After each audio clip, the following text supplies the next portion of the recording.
Nos últimos dias, tem sido extremamente comum a gente estar observando nas ruas das grandes capitais, principalmente de frente às unidades do Exército, uma multidão de pessoas pedindo ali uma intervenção militar para interferir no resultado das eleições que deu a vitória ao presidente eleito Luiz Inácio Lula da Silva.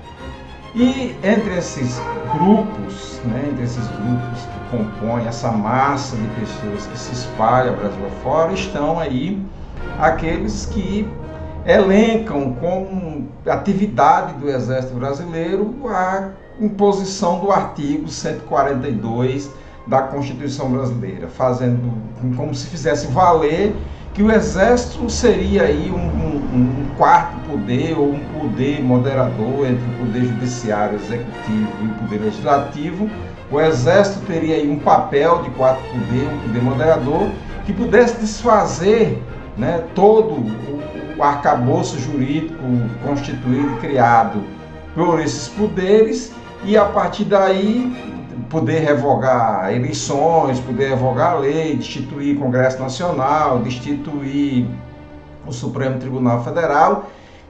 Isso é uma clara, digamos assim, seria uma clara situação em que estaria configurado um golpe de Estado aplicado aí pelo Exército Brasileiro, e creio que o Exército não deseja isso, porque a experiência que o Exército teve a partir de 1964 até 1985 foi uma experiência que, de certa forma, desencorajou o Exército Brasileiro a querer se aventurar nessa possibilidade de controlar o poder executivo, o poder judiciário e o poder legislativo. Nós assistimos isso de 64 a 85, o conhecido chamado período da ditadura militar, e talvez essa não seja a melhor opção para um Brasil democrático que nós queremos, onde a gente quer preservar o Estado de Direito das coisas, preservar a democracia e o Estado democrático de direito devido ao processo legal, para defesa, contraditório, todos esses atributos que fazem parte deste chamado processo, o ato jurídico perfeito, a coisa julgada e etc. E a partir disso nós vamos trazer para você agora aqui a questão do artigo 142, como um elemento, como vamos discutir aqui o que seria esse artigo 142 e como que o Exército poderia, ou teoricamente poderia agir a partir desse artigo 142, ou para servir ali de um poder moderador, ou um quarto poder, ou para servir, ou para fazer uma intervenção militar no país, aí subjugando os três poderes constituídos da República, conforme a norma constitucional vigente. Vejamos lá. Vejamos, o artigo 142, o que tão falado pelos, digamos assim, pelos inconformados com o resultado das eleições, ele nos apresenta assim, o que seria as Forças Armadas. A nossa Constituição, no estudo das Constituições, nós temos uma Constituição chamada Constituição Sistemática. Então, o artigo 142 ele vai tratar das Forças Armadas, O que são as Forças Armadas? Quem constitui as Forças Armadas? Então, o artigo 142 ele inicia dizendo isso: as Forças Armadas constituídas pela Marinha, pelo Exército e pela Aeronáutica. Então, são três forças, Há uma força de terra, que tem ações também, e aí para aqueles que são mais leigos, que não entendem isso, tem ações também no ar e no mar. As forças de mar, que é a Marinha, a mais antiga das forças, a primeira força a ser constituída, que também tem combate em terra e tem combate no mar, mas o seu papel, principal papel dela é o seu combate no mar, o seu exercício no mar, e a aeronáutica, né, que é ali constituída pela chamada Força Aérea, né, a Força Aérea Brasileira, que também tem o pessoal de terra e tem ali o pessoal também que atua ali também nos oceanos em auxílio à marinha. Essas três forças, quando necessário, elas vão atuar em conjunto, né, na defesa principalmente da pátria.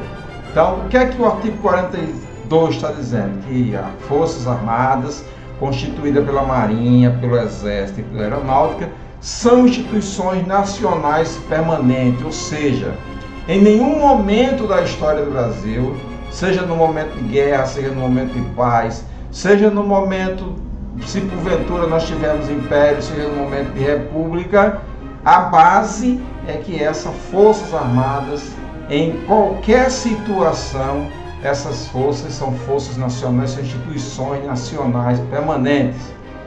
E tem um aditivo que diz que também são regulares, ou seja, elas vão funcionar com toda a sua regularidade, independente da situação que se estabeleça no país. Independente da vitória de Lula, independente da perda de Lula, independente da vitória de Bolsonaro, independente da perda de Bolsonaro. Essas forças elas vão ser regulares, né? E aí vem o segundo ponto desse artigo 142, que diz que essas forças elas são organizadas com base na hierarquia e disciplina, sob a autoridade suprema do presidente da República. Então você tem a hierarquia e a disciplina dentro dessa força, o cabo superior ao soldado, o sargento superior ao cabo, o tenente superior ao sargento, o general superior aos coronéis e assim sucessivamente. E eu estou falando de general só em relação ao exército. Você pode ter o capitão aviador, que tem os seus subalternos, você pode ter, né, enfim, você tem aí uma hierarquia dentro dessas forças que designa o grau de responsabilidade dentro dessas forças. Um outro elemento que disciplina essas forças, que orienta e que organiza essas forças, é a chamada disciplina. A disciplina é a base das instituições militares. Todas as instituições militares, elas são regidas pela hierarquia e disciplina. A exemplo das polícias militares e da Brigada Militar, né? E da Polícia de Brasília, da Polícia do Distrito Federal, que compõe aí o conjunto das polícias militares e em algum momento chamado também de forças auxiliares do Exército. Então, essas forças militares organizadas sob hierarquia e disciplina, elas vão estar sob a autoridade suprema do presidente da República. Mas é preciso que a gente entenda aqui que ela tem limitação do seu uso. O presidente da República de plantão, o presidente da República do momento, ele não pode fazer uso dessas instituições ao seu bel prazer, ao seu querer. É preciso que exista, para a utilização das Forças Armadas, é preciso que exista o motivo constitucional, a permissão constitucional do uso das Forças Armadas.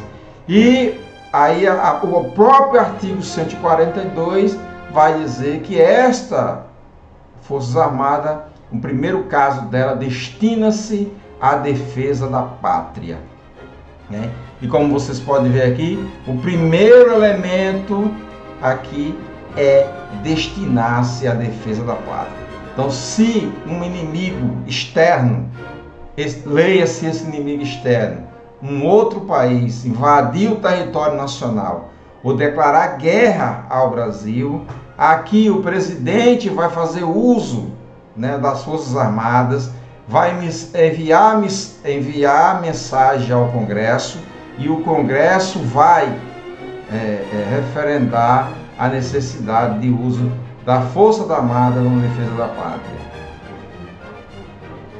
O segundo elemento que a gente vê aqui claro no artigo 142 é a garantia dos poderes constituídos. Que poderes constituídos são esses? O poder executivo, o poder judiciário e o poder legislativo. A nossa República, segundo a nossa Carta Constitucional, que é sistemática e conforme nessa sistematização encontra-se o artigo 142, que vai tratar das Forças Armadas, ele vai dizer que uma das funções das Forças Armadas é a garantia dos poderes constitucionais. Que poderes são esses? Poder executivo, poder legislativo e poder judiciário. E aí vem uma terceira situação, que mesmo essas Forças Armadas, estando sob a autoridade suprema do presidente da República, ela pode ser requisitada por iniciativa de qualquer deste. De qualquer deste quem? De qualquer dos poderes constituídos. Então a gente está vendo as pessoas na rua, fazendo movimento, pedindo uma intervenção militar, certo? E essa intervenção militar, ela, a priori, conforme está se pedindo nas ruas, conforme esses movimentos estão na rua, eles teria a função exclusiva de interferir num dos poderes da República, que seria o Poder Judiciário, que organizou todo o sistema eleitoral brasileiro. Então, essas Forças Armadas seriam requisitadas por qualquer destes poderes para garantia aí da lei e da ordem. Então, é preciso que um desses poderes estejam ameaçados, né, para que um desses poderes faça aí a garantia da lei e da ordem. Então, a defesa, né, da lei e da ordem teria que ter a requisição de um desses poderes, do poder legislativo, do poder executivo e do poder judiciário. Aí vem o parágrafo 1º, vai dizer o seguinte: lei complementar estabelecerá, né, normas gerais a ser adotadas na organização, no preparo e no emprego das Forças Armadas, né? Aqui, no caso da GLO, a gente observou que um tempo atrás foi obrigado a se estabelecer uma GLO para se fazer aí uma utilização das Forças Armadas, inclusive aí na garantia da lei e da ordem, na questão dos matamentos, na questão das queimadas na Amazônia, houve uma GLO, né? Eu não estou lembrado, mas não sei se houve também GLO durante a pandemia, né? E algumas GLOs que são feitas também para garantir pleitos eleitorais em algumas cidades que fazem a requisição do Exército estabelecida. Essas normas gerais são adotadas para que as Forças Armadas, especialmente aí no caso das eleições do Exército que tem atuado, mas você lembra muito bem que em tempos passados, quando foi ocupado o Rio de Janeiro, onde teve a presença da Marinha, Exército e Aeronáutica, foi estabelecida ali, foi criada uma lei geral com autorização do Congresso Nacional para fazer a ocupação daquela área que era considerada de risco naquele momento. E aí no mais, o que você vai ver no restante desse artigo 142 vai ser uma forma de complementar aquilo que já foi dito aí no caput do artigo 142, que não é um caberá habeas corpus. Aí já mais uma vez está dito lá no artigo 5º, mas aqui volta a dizer, não caberá habeas corpus em relação às punições disciplinares, né? Então existe dentro dessas instituições, dentro dessas organizações militares, Exército, Marinha e Aeronáutica, cada um tem o seu chamado Código de Condutas, o regulamento disciplinar militar, né? E esses regulamentos eles estabelecem punições. Nessas punições disciplinares não há ali como se falar de habeas corpus. Os membros das Forças Armadas são denominados de militares, então qualquer um desses, seja Marinha, Exército ou Aeronáutica, são considerados militares, além de virem ser fixadas em lei as seguintes disposições. Aí tem uma emenda constitucional número 18, que aí precisa fazer um estudo mais específico sobre a emenda constitucional número 18 para saber. As patentes com prerrogativa, direitos e deveres, lá no parágrafo 1º, no inciso 1º aqui, ó, tem as patentes com prerrogativa, direitos e deveres a elas inerentes, são conferidas pelo presidente da República e assegurada em plenitude aos oficiais da ativa, da reserva reformada, sendo-lhe privativo os títulos e postos militares e justamente com os demais membros, o uso dos uniformes das Forças Armadas. Então aqui não é possível que alguém crie aí um posto de major e dê um posto de major. Não sei se posto de major só pode ser constituído dentro das organizações militares e ali e o cara tem que ser oficial da ativa ou reformado para ter direito de prerrogativa. Aí no parágrafo 2º, no inciso 2º, tem dizendo que o militar em atividade que toma posse em cargo em emprego público civil permanente será transferido para a reserva. Isso é a questão dos militares que são eleitos, né? E no terceiro, diz que o militar de ativo, de acordo com a lei, toma posse em cargo de emprego em função civil, temporária, não eletiva, ainda que da administração indireta, ficará agregado. Então isso é uma outra questão. Então aqui vem um certo regulamento de como funciona e como é a atividade dos militares dentro dessas organizações. Mas o que os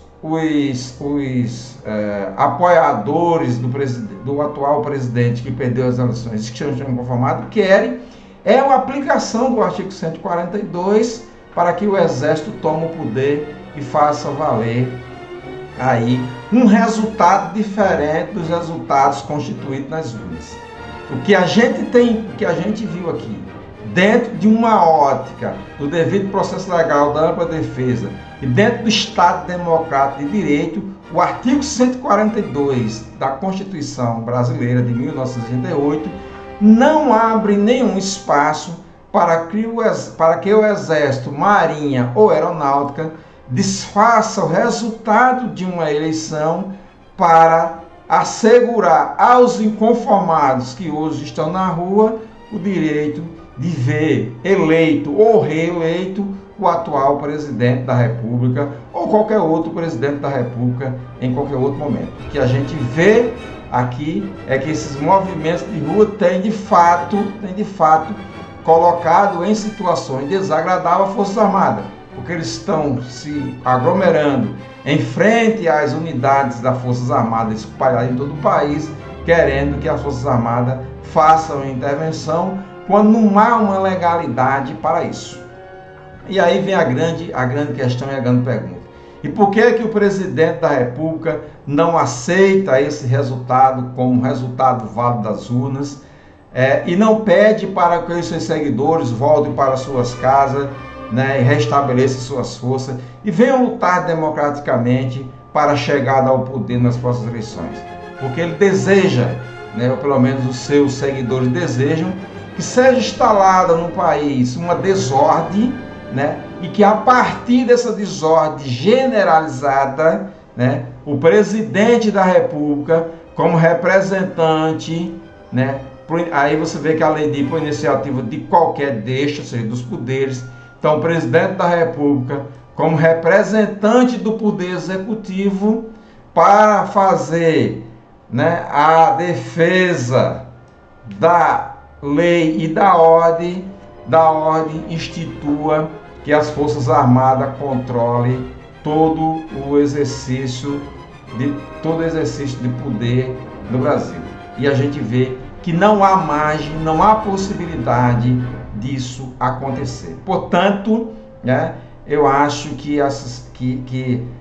portanto, a gente percebe que há um movimento, e aí a gente pode dizer um movimento antidemocrático, né, com a intenção de desestruturar, né, as eleições que transcorreram de forma clara e limpa no Brasil, dando vitória a Luiz Inácio Lula da Silva para governar o país de 2023 a 2026.